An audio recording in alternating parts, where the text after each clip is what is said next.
नमस्कार, मैं आसमान शाह, आप देख रहे हैं डीसी न्यूज इंडिया और मैं हूं वैष्णवी पांडे। आइए एक नजर डालते हैं अब तक की 11 बड़ी खबरों पर।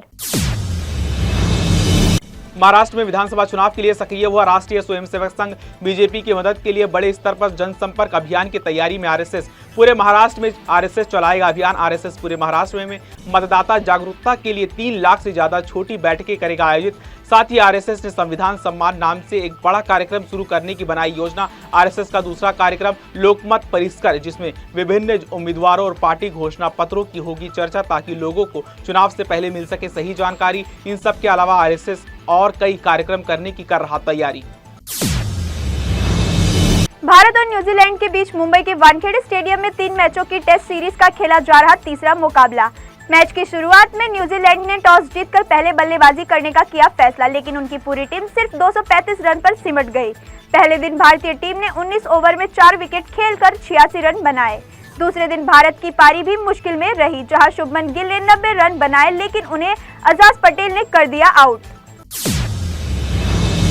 कुख्यात गैंगस्टर लॉरेंस बिश्नोई के भाई अनमोल बिश्नोई के प्रत्यर्पण की तैयारी हुई शुरू। जानकारी के अनुसार अनमोल अमेरिका में छुपा। मुंबई पुलिस ने उसे भारत लाने के लिए केंद्र सरकार को औपचारिक अनुरोध भेजा। अनमोल बिश्नोई का नाम सलमान खान के घर पर फायरिंग, पंजाबी सिंगर सिद्धू मूसेवाला की हत्या और बाबा सिद्दीकी मर्डर केस में आया सामने। हाल ही में एनआईए ने अनमोल की गिरफ्तारी के लिए 10 लाख रुपए का किया था इनाम घोषित। उस पर कई गंभीर मामले हैं दर्ज। जम्मू कश्मीर में लगातार हो रहा आतंकी हमला। हाल ही में श्रीनगर और दक्षिण कश्मीर के अनंतनाग में सुरक्षा बलों और आतंकवादियों के बीच मुठभेड़ की घटनाएं आई सामने। 2 अक्टूबर को अनंतनाग के कोकरनाग इलाके में सुरक्षा बलों ने एक आतंकी को मार गिराया। इसी दिन अनंतनाग के कछवान इलाके में भी मुठभेड़ हुई, जिसमें 2 विदेशी आतंकवादी मारे गए।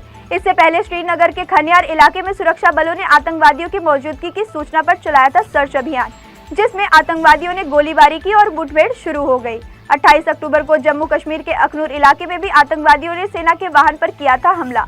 इन सभी घटनाओं के बाद सुरक्षा बल तेजी से कार्रवाई कर रहे, ताकि इलाके में शांति और सुरक्षा बनाई रखी जा सके। महाराष्ट्र के डिप्टी सीएम देवेंद्र फडणवीस ने महाराष्ट्र विधानसभा चुनाव और महायुति के फॉर्मूले पर कही बड़ी बात। फडणवीस ने कहा, बीजेपी 100 से ज्यादा सीटें जीतने का भरोसा रखती है और महायुति के भीतर कोई मतभेद नहीं है। सीएम पद के सवाल पर फडणवीस ने कहा कि चुनाव के बाद मुख्यमंत्री का होगा फैसला। चुनाव जीतने के बाद एकनाथ शिंदे, अजित पवार की एनसीपी और बीजेपी पार्लियामेंट्री बोर्ड मिलकर लेगी निर्णय। भारत के प्रसिद्ध फैशन डिजाइनर रोहित बल का हुआ निधन। पिछले साल से दिल की बीमारी से थे ग्रसित। रोहित आईसीयू में थे भर्ती। उनके निधन की अचानक से आई खबर ने फैंस को कर दिया हैरान। Fashion designer council of India ने रोहित के निधन पर जताया दुख। उनकी अनोखी डिजाइन और भारतीय संस्कृति को ध्यान में रखकर बनाए गए कपड़े उन्हें एक अलग दिलाती है पहचान। एयर इंडिया की दुबई से दिल्ली आने वाली उड़ान में एक अनोखा और चिंताजनक मामला आया सामने। उड़ान संख्या AI 916 में एक सीट के पॉकेट में एक कारतूस मिला, जिससे एयरपोर्ट पर मची हड़कंप। यह मामला 27 अक्टूबर को हुआ, जब विमान नई दिल्ली एयरपोर्ट पर लैंड हुआ। सभी यात्री विमान से बाहर निकले, तब विमान के सहायक स्टाफ ने सफाई के दौरान एक सीट के पॉकेट में कारतूस देखा। उन्होंने तुरंत अधिकारियों को इसकी जानकारी दी। इसके बाद विमान की हुई पूरी जाँच। इसके अलावा नहीं मिला कोई संदिग्ध वस्तु। इस घटना ने सुरक्षा व्यवस्था पर उठाए सवाल। महाराष्ट्र के मुख्यमंत्री एकनाथ शिंदे ने शिवसेना यूबीटी के सांसद अरविंद सावंत के बयान पर दी प्रतिक्रिया। शिंदे ने कहा कि अगर बालासाहेब ठाकरे होते और कोई शिवसैनिक ऐसा बयान देता तो उनका मुंह तोड़ दिया जाता। शिंदे ने कहा कि इस प्रकार के बयानों से माता और बहनों की गरिमा को ठेस पहुंचती है। महिलाएं इस चुनाव में एमवीए को देंगी जवाब। साइना एनसी ने अरविंद सावंत के खिलाफ पुलिस ने दर्ज कराई शिकायत, जिसमें उन पर एक महिला की गरिमा को नुकसान पहुँचाने का लगाया आरोप, जिसके बाद अरविंद सावंत ने अपने बयान पर मांगी माफी। बॉलीवुड के किंग खान शाहरुख खान आज मना रहे 59वां जन्मदिन। उनके घर मन्नत के बाहर हजारों फैंस की जुटी भीड़ शाहरुख की एक झलक पाने के लिए रात से कर रहे इंतजार, जिसके चलते सुरक्षा व्यवस्था बढ़ाई गई। सोशल मीडिया पर शाहरुख के घर के बाहर का वीडियो हो रहा वायरल, जिसमें लोग उनके जन्मदिन के जश्न में शामिल होने के लिए उत्सुक हैं। मन्नत के बाहर की सजावट दिवाली के मौके पर और भी खूबसूरत नजर आ रही। अमेरिका में 5 नवंबर को होगा राष्ट्रपति चुनाव। इस बार का मुकाबला डोनाल्ड ट्रंप और कमला हैरिस के बीच होगा। कमला हैरिस ने एक चुनावी रैली में कहा, अगर ट्रंप फिर से चुने जाते हैं तो वे दुश्मनों की एक सूची के साथ व्हाइट हाउस आएंगे। अपने आलोचकों के खिलाफ सख्त रवैया अपना सकते हैं और शायद अपने विरोधियों से बदला लेना चाहेंगे।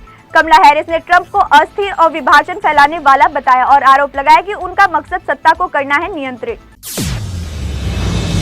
थाईलैंड के विदेश मंत्री मैरिस सांग्यापोक्सा भारत की 4 दिवसीय यात्रा पर। उनकी यात्रा का मुख्य उद्देश्य नई दिल्ली में भारत के विदेश मंत्री डॉक्टर एस जयशंकर से करना है मुलाकात। एस जयशंकर ने मुलाकात को भारत और थाईलैंड के बीच लंबे समय से चले आ रहे ऐतिहासिक और सांस्कृतिक संबंधों का बताया उदाहरण।